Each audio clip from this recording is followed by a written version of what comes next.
again, we're going to do a little bit more on time. So we're going to be making a clock. Not as easy as it sounds. A few things you have to look out for. Find a clock in your house that has nice clear numbers and have a good look at it. Okay, this is my kitchen clock. So what I've done first is I've made a circle. You can use any paper to do this.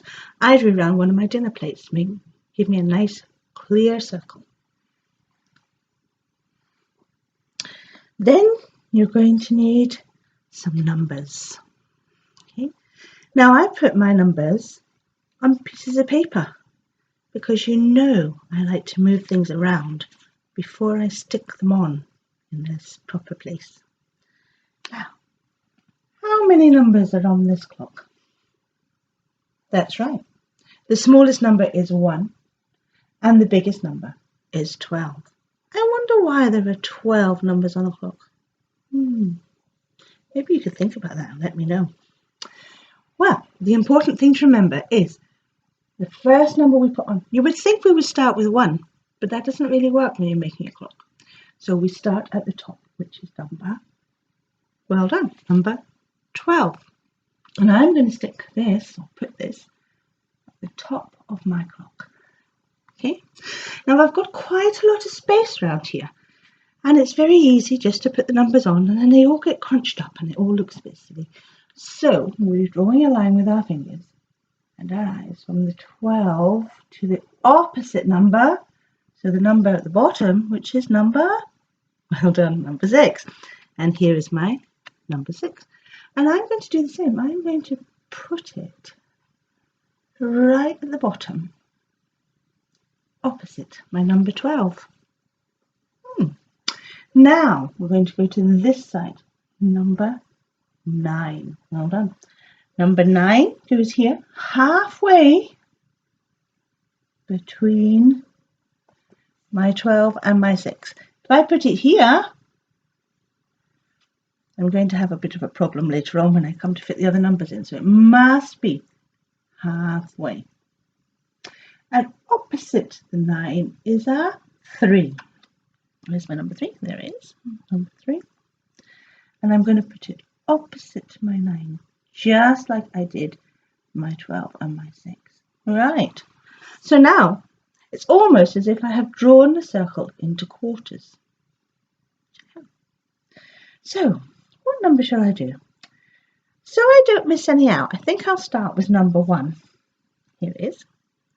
And on the main clock, the number 1 is right next to the 12. So I'm going to put my number there. Number 1. The next number is 2. My number 2. Here we go. I've already got 3. So the next number must be, that's right, 4. And then we all know 5 comes before 6. After the 6 comes 7. And between 7 and 9 comes number 8. Well done. Number 8. Okay. After 9 comes 10. And after 10 comes 11. And our 12 is already there. So you can glue those down now if you want to. Okay. Right. The next thing we're going to do is look at time. We need 2 hands, 2 different lengths of hands. The big hand is the minute. I remember it being the big hand because there are more minutes in the day than there are hours. So therefore the big hand is the minute hand. That's how I remember it. So I'm going to put it there. I'm going to point it to 12. And the little hand, or the hour hand, is going to tell me how many hours have passed. So that says 3 o'clock. It's not 3 o'clock though, is it? No. Let me think. What time did you have breakfast this morning? Liam and I had breakfast this morning at 7 o'clock. So the big hand is pointing at the o'clock. Okay. And the little hand is pointing at the 7. And that is when Liam and I had breakfast this morning. Mm-hmm. Now the next thing that's going to happen, apart from all the work I've got to do, is I am going to treat myself to a coffee. And I'm going to have this coffee at 11 o'clock. So it's still an o'clock. So I can keep my o'clock minutes when it is. I'm going to move my hour hand to my 11. There you go. I'm looking forward to my 11s.